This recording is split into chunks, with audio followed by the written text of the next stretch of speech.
guys, it's Amelia, but not the pilot, just Amelia, and it's halfway through the year already. Absolutely nuts. So we are going to do the mid-year book freakout tag. Let's get into it. So first, the best book that I read in 2025, I don't know. There's been a handful that I really enjoyed, so it's been a pretty good year for books, I think.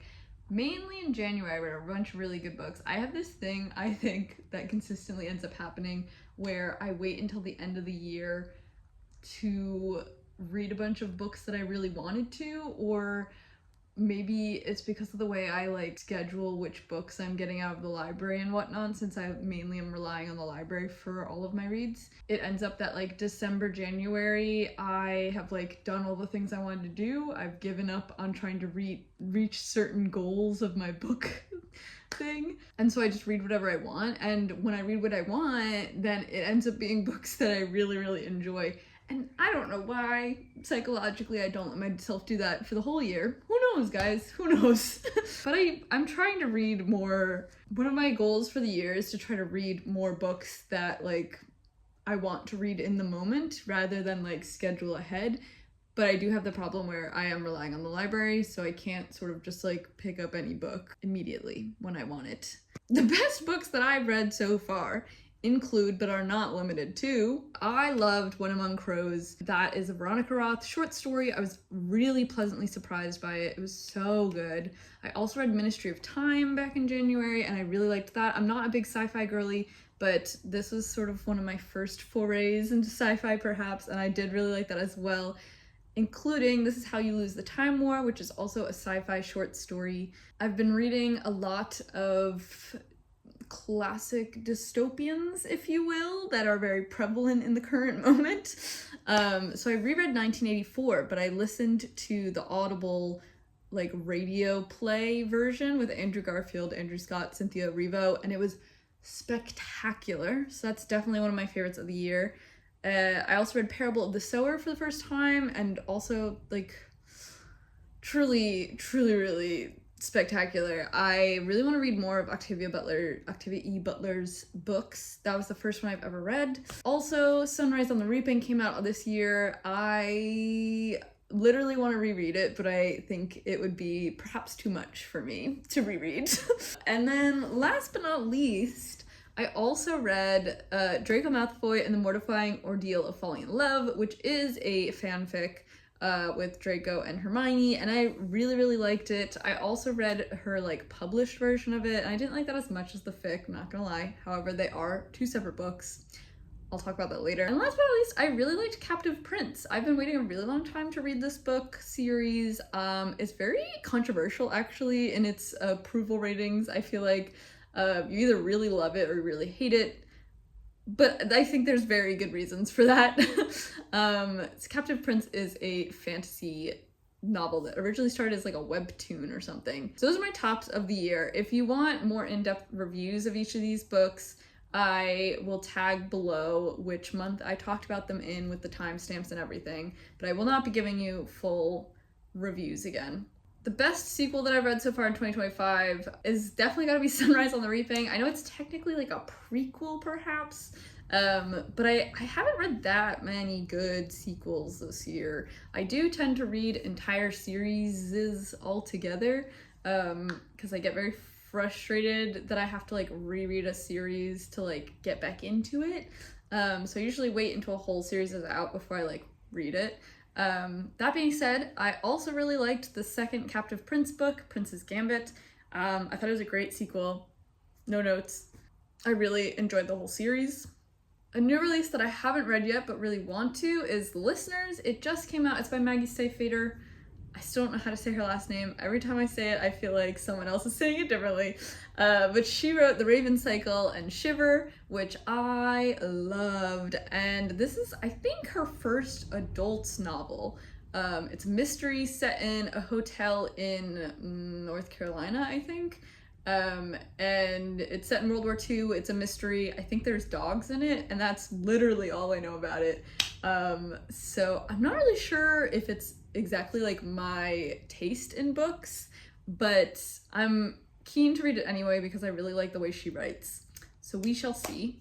my most anticipated release for the second half of the year. I think they all come out in September, which is sort of wild coincidence. I do think like September is a lot of the times like one of the big publishing months. I don't know if that's true. That's just the vibe I get as a consumer. Here's the list, the breakdown of what I'm looking forward to. Hot Wax by Emil Rio comes out. This is her next like official novel. She's the one who wrote If We Were Villains about 10 years ago now.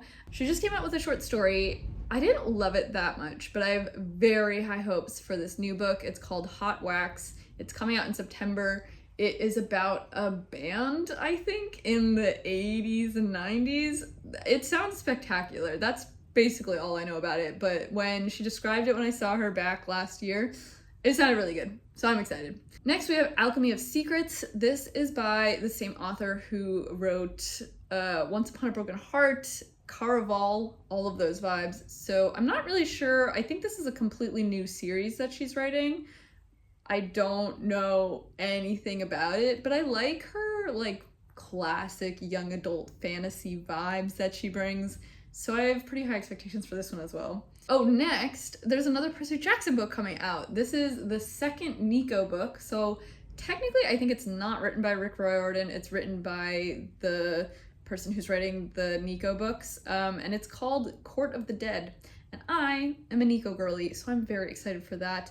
I didn't love the first Nico book. I did feel like the voice is not quite the same because it's not Rick Riordan. But I am still excited to read it. Next we have Wild Reverence. This is by Rebecca Ross. She wrote the Divine Rivals duology, which I absolutely loved. She also wrote A River Enchanted, which is a trilogy, I think, or maybe also a duology. I've only read the first one of that, but I also really enjoyed it. She, yet again, also has a very classic young adult fantasy vibe that I really enjoy. I have no clue what Wild Reverence is going to be about, but I'm here for it. And last but not least, the sequel novelette, or novella, is coming out to Veronica Roth's When Among Crows. The sequel is called To Clutch a Razor. And I am confused how there's going to be a sequel, not going to lie. I really liked the first one. I loved how it set up this world-building fantasy stuff, but like I feel like it really wrapped everything up. So I'm not quite sure where the second one's gonna go, but I'm very excited to spend more time in that world because I loved it so much. I wish it was a full series and a full book and was way longer, and I'm really devastated it was only 100 pages. So I'm excited for the next one. Next, the biggest disappointments of the year. So I feel like there's been quite a few. This year has been very up and down. It's been either like absolutely loved the book or hated this book, I'm really disappointed. And so we have a couple. First off, I read the Da Vinci Code series, those Dan Brown novels that everyone's always talking about.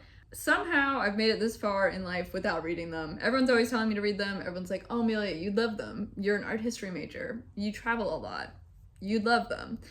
I didn't. I thought they were fine, and I understand the hype, but I feel like reading them in the 21st century, they really fell flat for me, where if I read these maybe 10, 20 years ago, I would have really enjoyed it. I liked the art history vibes, I liked the traveling and the mystery of it all.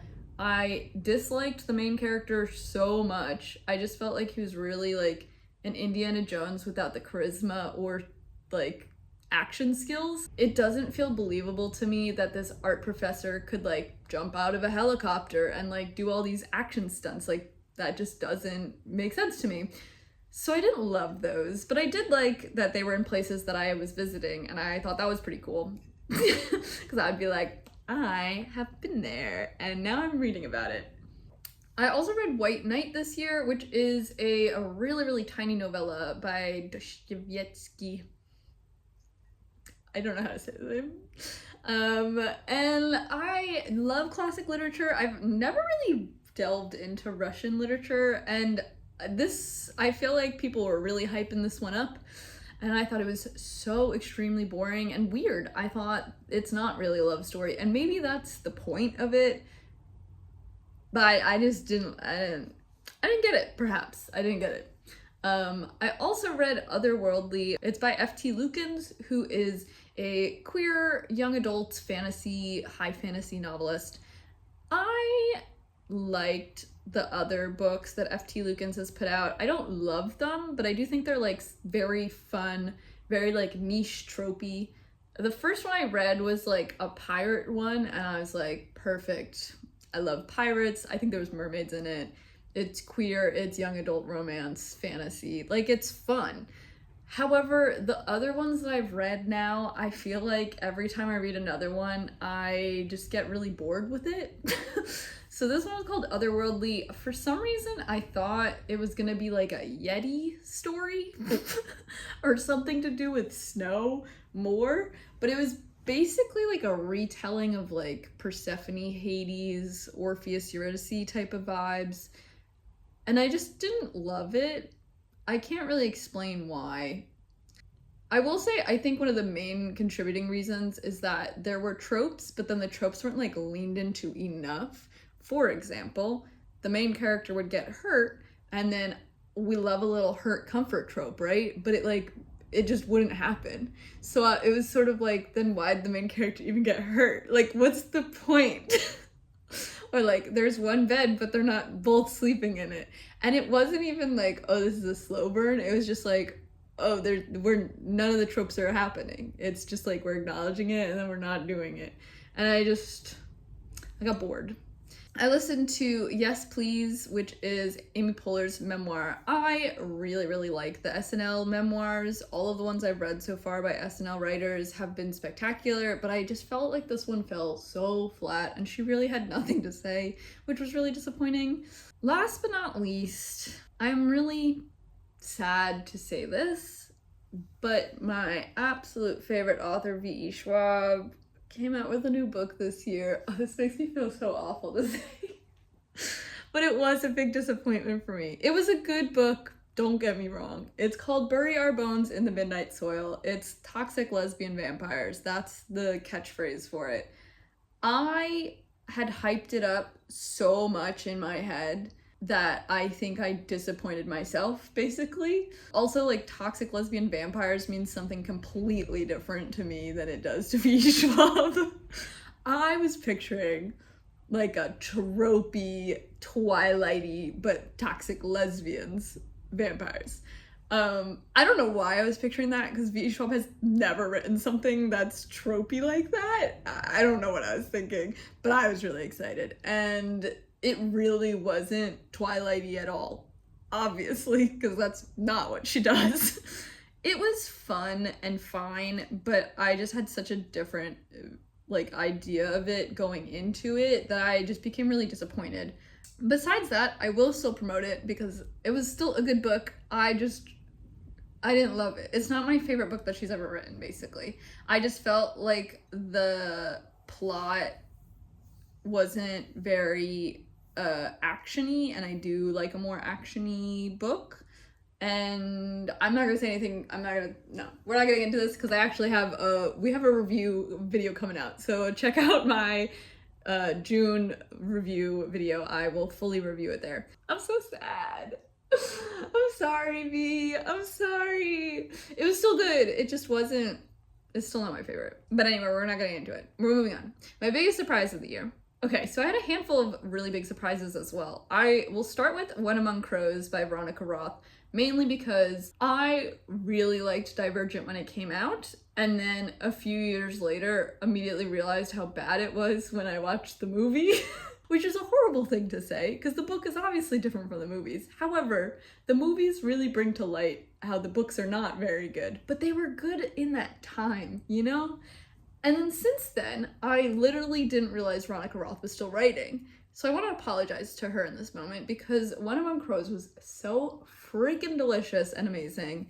And I really love that she sticks with the stick of consistently only writing books set in Chicago. I think it's amazing.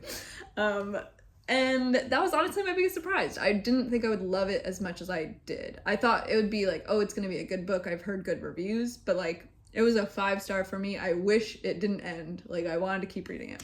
Next is 1984. As I said before, I just was going into it like, oh yeah, I've heard that Andrew Garfield's in this, and didn't expect to be that blown away by this radio production. It was spectacular. It's also only 3 hours long, which is so short. I also have done quite a few handful of like short stories and books that I like didn't originally have on my list but just happened to pick up, which were all very surprising. One of them is called Learning to Hate Yourself something something. I don't remember the full title, but it's right here. It's a short story collection, and most of them are related to like futuristic things like AI or like sci-fi type of vibes, and I just found them all very interesting. I don't really know why the collection is called that, but it is. And I literally chose this because it was short stories. I was looking for something to read in the meantime before I got a book from the library, and it popped up in my feed and I said, sure, let's do it. I was also pleasantly surprised by Viewfinder, which is a memoir by John M. Chu, the guy who directed Wicked. It was more interesting than I thought it would be. I honestly would never have picked it up besides that V. Schwab had recommended it in her newsletter, and I was like, sure, might as well check this out. It talked a lot about creativity, which I thought was really interesting, and I really enjoyed his perspectives. I also listened to Harriet Tubman live on stage, which I thought was a memoir. Thought was a memoir by Bob the Drag Queen, was in fact not a memoir. It was a novel, and it was really good, but it was absolutely shocking and surprising for me because I was expecting a memoir with a weird title. I also got an ARC for Vampires at Sea, which is a new novel that's coming out. I'm not sure if it's out yet. I'll put the dates here. I want to say it comes out in September or October, but I thought it was really fun. I honestly randomly chose it on NetGalley because I liked the cover and I love vampires and the blurb sounded insane, so I applied for it and got the ARC, and I had a really good time with it. It's such a bizarre concept. It was very fast to read, lots of action, and just all around a good little time. Last but not least, I'll add Draco Malfoy and the Mortifying Ordeal on here. We don't support Joanne anymore, but I still read fics occasionally to feel something.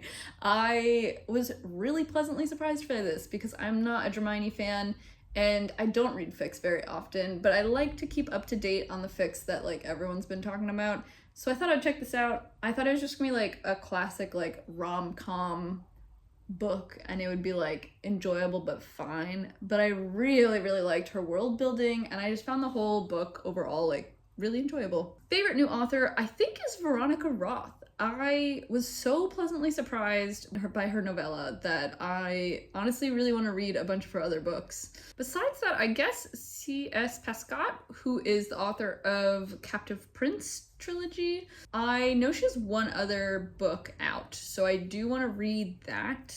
Newest fictional crush. I don't feel like there were any new ones particularly this year. No. Newest favorite character is Captive Prince, Laurent, and Damon. I love these characters. I can't stop thinking about them.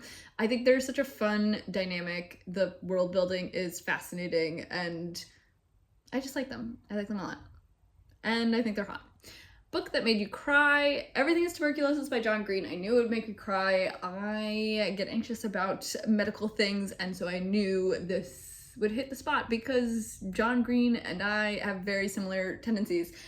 It was fascinating. Every book he's ever written makes me cry, so I'm not surprised. Sunrise on the Reaping, that goes without saying, I think. And surprisingly, When Among Crows, I can't stop talking about this book, also made me cry, and I was very surprised by it. Like, caught me up in the last 10 pages. I was like, girl, what is going on? A book that made me happy. When Among Crows also made me happy because it was just such good storytelling. And same with Sunrise on the Reaping. I would say if a book makes me cry, it makes me happy in the end because I like the fact that it makes you feel the full range of emotions. Do you know what I'm saying? The most beautiful book that I bought this year or received. So I don't buy books as previously stated, but I think my favorite cover of the year would be One Day Everyone Will Have Been Against This. I really like the graphicness of that cover. I think it's very good design. And When Among Crows, I really like that cover. I think the shininess is really cool. I just think overall the title and the design of it is... What books do I need to read by the end of the year? So this is the last question. I don't know how to answer it because My list is too long.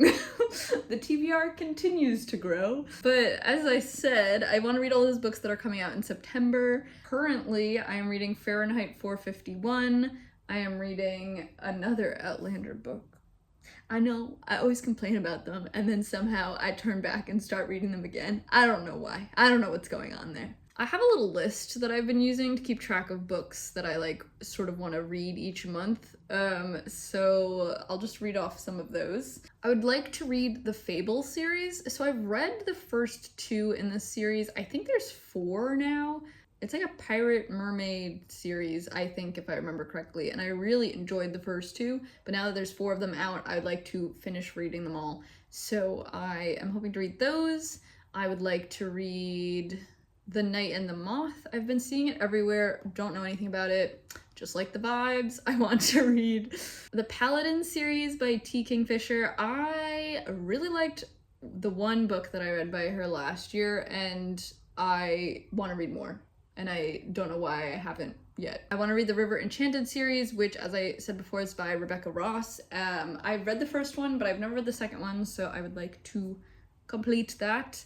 I really want to read Devil Wears Prada because I worked in the fashion industry in New York for a bit, and people were always like, oh my god, you should read Devil Wears Prada and watch the movie or whatever.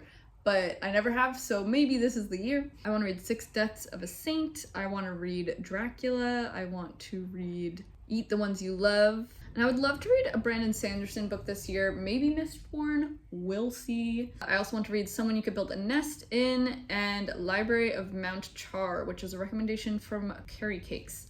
So those are some of the ones that are on my list for the rest of the year. Who knows if I'll get to them? We'll find out together. Let me know down below if you guys are meeting your reading goals, if you've read any of the books that I've read, if you have suggestions and recommendations for me. Let me know. Thanks for watching. Bye!